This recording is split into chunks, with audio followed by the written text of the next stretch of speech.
မင်္ဂလာပ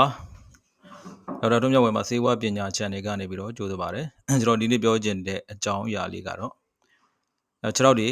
လေးလံနာကျင်ကြိုက်ခဲနေတာကိုအချိန်တိုအတွင်းမှာတက်တာတင်တဲ့နီလန်းများပဲဖြစ်ပါတယ်เนาะအဲ့တော့အချင်းချင်းအနေနဲ့ကျွန်တော်ဒ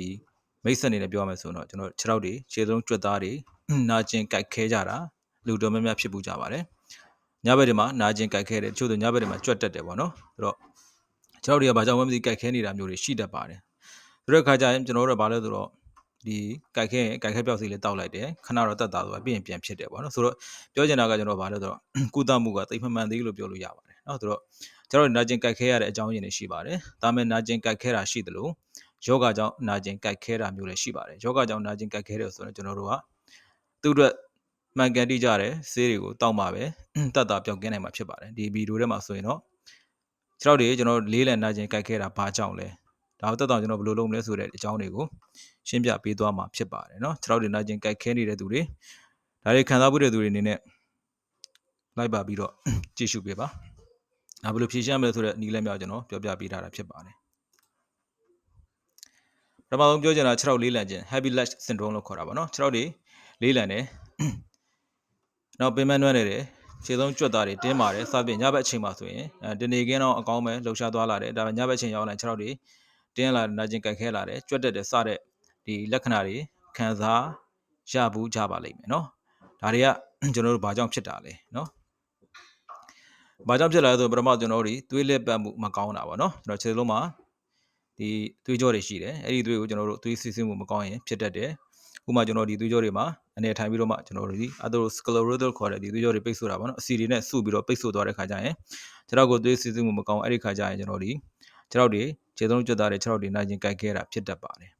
နောက်တစ်ခုကကျကျွန်တော်တို့ရေတက်ခန်းချောက်တာ dehydration လို့ခေါ်တယ်ထူးသဖြင့်တွေရသည်မှာဆိုရင်ကျွန်တော်တို့ချွေးထွက်များပြီးတော့မှရေတက်ခန်းချောက်တယ်เนาะဒါဆိုရင်လည်းကျွန်တော်တို့အဲ့လိုခြေသုံးကြွက်သားတွေကြိုက်ခဲနာကျင်တာဖြစ်တတ်တယ်နောက်တစ်ခုကကျကျွန်တော်တို့ဒီပိုတက်ဆီယမ်မက်ဂနီဆီယမ်စတဲ့သတ္တုဓာတ်တွေပေါ့လေမင်နရယ်လို့ခေါ်တဲ့သတ္တုဓာတ်တွေချို့တဲ့တယ်ဆိုရင်လုံလောက်မရဘူးဆိုရင်လည်းပဲဒီလိုခြေထောက်တွေကြိုက်ခဲတာဖြစ်တတ်ပါတယ်နောက်တော့ဘာကြောင့်ဖြစ်ရသလဲဆိုတဲ့အကြောင်းအရာကျွန်တော်တို့ဒီလှုပ်ရှားမှုလွန်ခဲ့တာပေါ့နော် overuse ပေါ့ဒီအထူးသဖြင့် exercise လုပ်တဲ့လူတွေ gym မှာနော်ကစားတဲ့သူတွေပေါ့လေလုံလောက်ထားတဲ့ပိုလိုနဲ့ဒီလေ့ကျင့်ခန်းတွေလုပ်တဲ့အခါမှာကြွက်သားတွေပင်ပန်းနှွမ်းနေလာပြီးတော့မှကြိုက်ခဲတာမျိုးဖြစ်တတ်ပါတယ်เนาะနောက်တစ်ခုကကျွန်တော်ဆေးတွေကြောင့်လည်းဖြစ်တတ်ပါတယ်ဥပမာကျွန်တော်တို့ဒီဖိုးရောင်လို့ဒီ furosemide လို့ခေါ်တဲ့စီးဆေးတွေတောက်နေတဲ့အချိန်မှာဆေးရဲ့ဘေးထွက်ဆိုးကျိုးအနေနဲ့ခြေထောက်တွေကြိုက်ခဲတာမျိုးလည်းဖြစ်တတ်ပါတယ်နောက်ပြီးတော့အဲ့လိုခြေထောက်တွေကြိုက်ခဲတဲ့အခါကျရင်ဘာဖြစ်နိုင်လဲဆိုတော့ကျွန်တော်ဒီအဆင်မပြေတော့ဘူးပေါ့နော်သွားရလာတဲ့အချိန်မှာကန့်သက်ဖြစ်လာမယ်နော်ဆိုတော့သွားလို့လာလို့မကောင်းတော့ဘူးပေါ့နော်ကိုယ့်ရဲ့အနေထားအနေနဲ့ကန့်သက်ဖြစ်လာနိုင်ပါတယ်ပြီးတော့ခြေထောက်တွေကြိုက်ခဲတဲ့ညဘက်ကောင်းအိမ်မပြောတာမျိုးလည်းနော်ဖြစ်နိုင်ပါတယ်ဒါဆိုရင်ဘာကြောင့်ဂရုစိုက်တင်တာလဲเนาะဒီလိုခြေထောက်တွေကြိုက်ခဲတာဘာကြောင့်ဂရုစိုက်တင်လာလဲဆိုရင်ဒါကိုတေချာမှုကိုပဲထားမယ်ဆိုရင်ကျွန်တော်နာရရှိနာကျင်မှုတွေကြက်သားထိကက်တန်ရာတွေဖြစ်တတ်ပါတယ်နောက်တစ်ခုကသွေးကြောနဲ့ပတ်သက်တဲ့ပြဿနာဥပမာသွေးကြောကျင်းနေလို့ခြေထောက်တွေကြိုက်ခဲတယ်ဆိုရင်ဒါဖြည်းဖြည်းနဲ့ဆိုးလာနေတာဖြစ်ပါတယ်သွေးကြောကျင်းတာကိုပျောက်ကင်းဖို့အတွက်ဒီမှန်ကန်တဲ့ကုသမှုနဲ့ကုသမှသာဒီခြေထောက်တွေနာကျင်ကြိုက်ခဲတာဒီတက်တာမှာဖြစ်ပါတယ်သွေးကြောကျင်းမကျင်းဆိုတာကတော့ကျွန်တော်ဒီဆရာဝန်နဲ့ပြသပြီးတော့စစ်ဆေးပြီးတော့အဖြေရှားမှာပဲဖြစ်ပါတယ်ဘာကြောင့်ဂရုစိုက်တင်တာလဲဆိုရင်နောက်တစ်ချက်ကကျတော့စိုးရင်ပူပန်မှုတွေများလာမှာပေါ့နော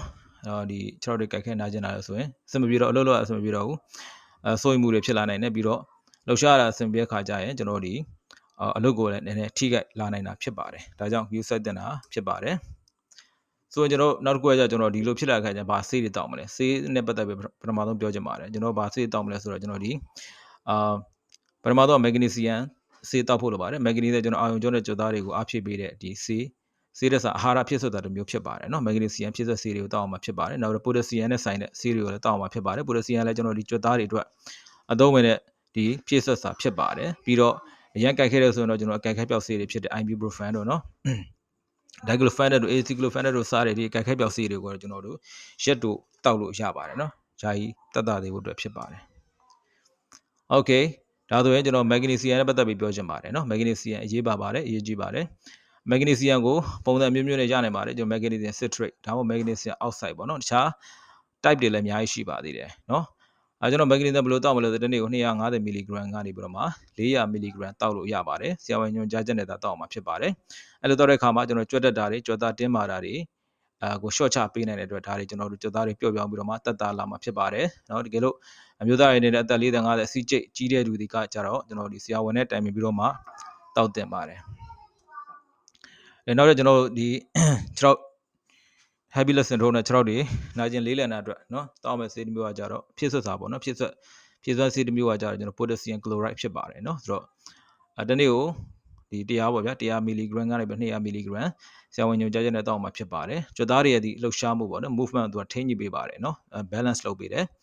potassium ကြကျွန်တော်ဒီကြောက်ကယောဂရှိတဲ့သူတွေက potassium တောက်တဲ့အခါမှာသတိထားမှာဖြစ်ပါတယ်ဆရာဝန်နဲ့တိုင်ပင်ပြီးတော့မှသာ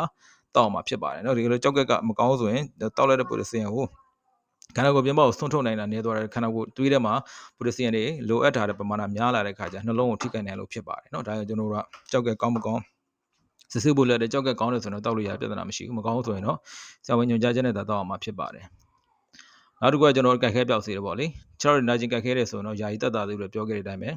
ibuprofen paracetamol စတဲ့ဆေးတွေတောက်လို့ရတယ် ibuprofen ဆိုရင်ကျွန်တော်200 mg ကနေ400 mg တနေ့ကို2ချိန်သို့မဟုတ်3ချိန်အစာနဲ့တွဲတောက်ဖို့လိုပါတယ်တောက်လိုက်တဲ့ခါကျရင်နာကျင်တာတွေတင်းမာတာတွေရောကြသွားမှာတက်တာသွားမှာဖြစ်ပါတယ်ရေရှည်သုံးလို့မရရေရှည်သုံးတဲ့ခါမှာအစာရင်ရောင်တာအစာရင်ထိခဲ့တာတွေဖြစ်နိုင်လို့ဖြစ်ပါတယ်ရက်တို့ပဲသွားအောင်မှာဖြစ်ပါတယ်โอเคနောက်ကဘယ်ချိန်မှာဆရာဝန်တွားပြမလဲဆိုတော့ဆရာဝန်ဘာကြောင့်တွားပြမလဲဆိုတော့6နဲ့ပတ်သက်ပြီးတော့အဲ့လိုကတ်ခဲနေတယ်ဆိုရင်ဆရာဝန်နဲ့တွားပြပြီးတော့ Doppler ultrasound နဲ့စစ်ဆေးသင့်ပါတယ် Doppler ultrasound ဘာလို့လဲဆိုတော့ကျွန်တော်6မှာရှိတဲ့သွေးကြောတွေကောင်းမကောင်းပါတော့သွေးကြောတွေပိတ်လာမပိတ်လာတော့စမ်းသပ်ဖို့အတွက်သုံးတဲ့ဒီ investigation တစ်ခုဖြစ်ပါတယ်ယောဂရှာဖွေမှုတစ်ခုဖြစ်ပါတယ်เนาะဒါဆိုကျွန်တော်တို့ဒီသွေးကြောကောင်းတယ်ဆိုရင်ပြဿနာမရှိဘူးပေါ့နော်သွေးကြောမကောင်းဆိုရင်ဒါဆိုရင်သွေးကြောဆိုင်ရာဆရာဝန်နဲ့ဆက်ပြီးတော့ပြသမှာဖြစ်ပါတယ်ပြီးတော့ဆေးတွေကတူးချင်းလိုက်လေကွဲပြားနေပါတယ်ဆေးတယ်ကျွန်တော်တို့ဆရာဝန်ညွှန်ကြားချက်မရှိဘဲနဲ့တောက်လို့တော့မရပါဘူးနောက်တစ်ခုကကျွန်တော်လေ့ကျင့်ခန်းတွေပေါ့နော်လေ့ကျင့်ခန်းတွေပြောခဲ့တယ်ဘာလို့အောင်လဲလမ်းလျှော့အောင်မယ်နော်လမ်းမများလျှော့အောင်မယ်ပြီးတော့ခြေသလုံးစက်တန်းတဲ့calf muscle stretching exercise တွေလုပ်ပေးလို့ရတယ်ပြီးတော့ဖွားလေ့ကျင့်ခန်းတွေဖွားကိုလှည့်တာပေါ့နော်ဖွားကိုလှည့်တဲ့လေ့ကျင့်ခန်းတွေလုပ်ပေးဖို့လဲပြီးတော့ယောဂလေ့ကျင့်ခန်းတွေနော်ယောဂလေ့ကျင့်ခန်းတွေဒီလိုလေ့ကျင့်ခန်းတွေလုပ်ပေးမယ်ဆိုရင်ကျွန်တော်ဒီခြေသလုံးကြွက်သားကျမ်းမှာတန်ဆွမ်းလာပြီးတော့မှဒီခုနနာကျင်ကြိုက်ခဲတာတွေကင်းဝေးနိုင်မှာဖြစ်ပါတယ်ပုံမှန်လုပ်ပေးဖို့လိုအပ်တယ်အများအားလုပ်ဖို့လိုအပ်ပါတယ်နောက်တစ်ခုကကျွန်တော်နေ့စဉ်ဘဝနေထိုင်မှုပုံစံလည်းပြောင်းလဲဖို့လိုအပ်ပါတယ်ရေမြများတောက်ဖို့လိုအပ်တယ်ပြီးတော့